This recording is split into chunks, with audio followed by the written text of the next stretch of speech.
हिंदू परंपरा के अंदर ये नवरात्रि के जो प्रसंग हैं, ये तो देवी मां की उपासना के लिए थे। नवरात्रि पवित्रतम रात्रियां कही जाती है, पवित्रतम दिन कहे जाते हैं। ये आसो जो चैत्र महीने में आती है, ये साधना के लिए, मंत्र साधनाओं के लिए, ब्रह्मचर्य के लिए, सत्व को प्राप्त करने के लिए, इष्ट की सिद्धि के लिए, अंतरतम की शक्तियों को जगाने के लिए, कुछ अच्छा हासिल करने के लिए होती हैं। समझदार हिंदू और समझदार जैन श्रावक श्राविका और समझदार हिंदू और समझदार जैन साधु संत इन दिनों में साधना में बैठते हैं, मौन रहते हैं, ब्रह्मचर्य का परिपालन करते हैं और आगे बढ़कर के शक्तियों को साधते हैं। उस जमाने में देवी माता की आरती करना, घट स्थापना करना, देवी माता को रिझाना और पुरुष एक तरफ, महिला एक तरफ, महिलाओं की जगह में, पुरुष की जगह में, देवी माता को बीच में रख करके मात्र उनके हाथ से गरबे लें और इस प्रकार उनकी भक्ति करें। यह परंपरा थी नवरात्रि की।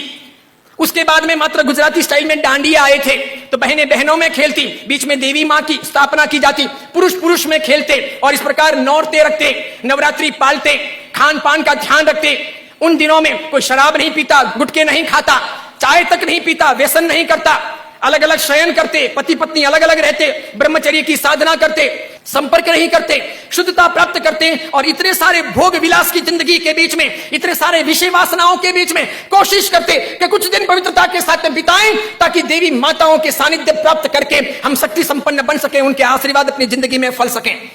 गरबे गए, फिर डिस्को आया, नाना प्रकार के धुनें आई, नाना प्रकार के गायक आए,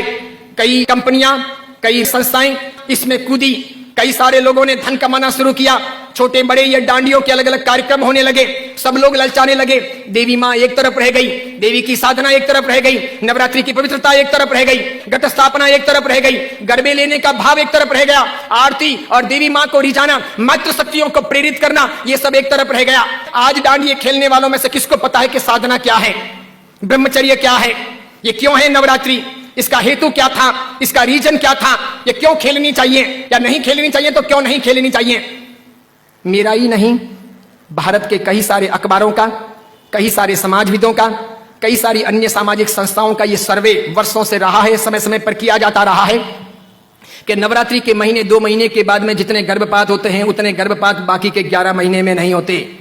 तो ये व्यभिचार नहीं है तो क्या है, ये दुराचार नहीं है तो क्या है, ये जीवन की भ्रष्टता नहीं है तो क्या है। इस बात पर मैं कुछ वर्षों पहले बोला था, अभी किसी ने वो वीडियो वायरल कर दिया और उस वीडियो को लेकर के अखबार ने लिखा। मैंने कहा जो सच है वो सच है कि हम अपनी साधनाओं को बचाएं, बेच ना दें। हिंदू धर्म की परंपरा हो कि जैन धर्म की परंपरा हो, कोई भी उत्सव महोत्सव हो, मैंने समय समय पर यह भी कहा था, गणपति अगर हिंदू धर्म के देवता हैं और गणपति के महोत्सव अगर मनाए जाते हैं या उनका आराधन अगर किया जाता है तो उसमें कहीं जुआ नहीं खेलना चाहिए, शराब नहीं पीनी चाहिए, गणपति के नाम पर तमाशे नहीं करने चाहिए, लड़कियों के साथ में नाच गान नहीं होने चाहिए, गणपति लड़कियों को छेड़ने के लिए महोत्सव के तौर पर नहीं आ रहे, लड़कियां अपनी जगह पर हो, पुरुष अपनी जगह पर हो, वहां शराब नहीं पी जानी चाहिए, उनके पैसों का प्रपंच नहीं होना चाहिए, गणपति को सेलेबल नहीं बनाया जाना चाहिए। हिंदू धर्म अगर इन चीजों को नहीं संभालता है तो धीरे धीरे भारतीय संस्कृति का विनाश होगा।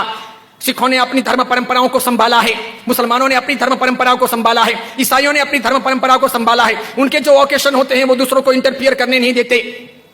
वो उसमें घालमेल नहीं करते। हिंदू और जैनों को इस बारे में सावधानी रखनी आवश्यक है। कल ऐसा ना हो जाए कि पर्युषण महापर्व के दिन आए या आखा तीज का दिन आए या कार्तिक पूर्णिमा का दिन आए और कोई उसे किसी प्रतिष्ठान के नाम पर प्रोजेक्ट कर ले कि चलो अब महोत्सव को इस प्रकार मनाएंगे, उस प्रकार मनाएंगे, तो 25 साल 50 साल के बाद में ऐसा हो सकता है कि हमारी होली की आराधना या हमारे पर्युषण महापर्व की आराधना का रूप रंग बदल जाए। जैसे मैंने नहीं कहा था कि मात्र संगीतकारों को बुला करके हम 9 दिन की भक्ति रख लें, सुबह भी भक्ति, रात को भी भक्ति, ठीक है, और इस प्रकार पर्युषण आगे बढ़ जाए और अच्छी खासी संख्या के अंदर वे आधुनिक संगीतकार आधुनिक धुनों पर बहुत गाएं और नौजवान लड़के लड़कियों को मजा आ जाए, सब वहीं पर जाएं। तो 10 साल 15 साल तक अगर ऐसा चले तो आज एक ने किया, कल दूसरा करेगा, परसों तीसरा करेगा, अब चौथा करेगा, धीरे धीरे साधुओं के व्याख्यान में कोई नहीं जाएगा, पर्युषण महापर्व के प्रवचन एक तरफ रह जाएंगे, कल्पसूत्र जी हवा खाते रह जाएंगे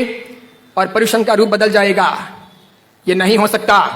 ये नहीं किया जाना चाहिए। मैं इसलिए कह रहा हूं कि मेरी जिंदगी तो बहुत छोटी है, मैं तो कल दुनिया से चला जाऊंगा, लेकिन भगवान के शासन की परंपराएं नहीं मरनी चाहिए, हमें उन्हें जिलानी होगी। हमारे बच्चों को ये पता नहीं, उनको तो क्या है, नाचना गाना कूदना घूमना फिरना अच्छा लगता है, उन्हें सामाजिक प्रतिक्रमण ना अच्छे लगे,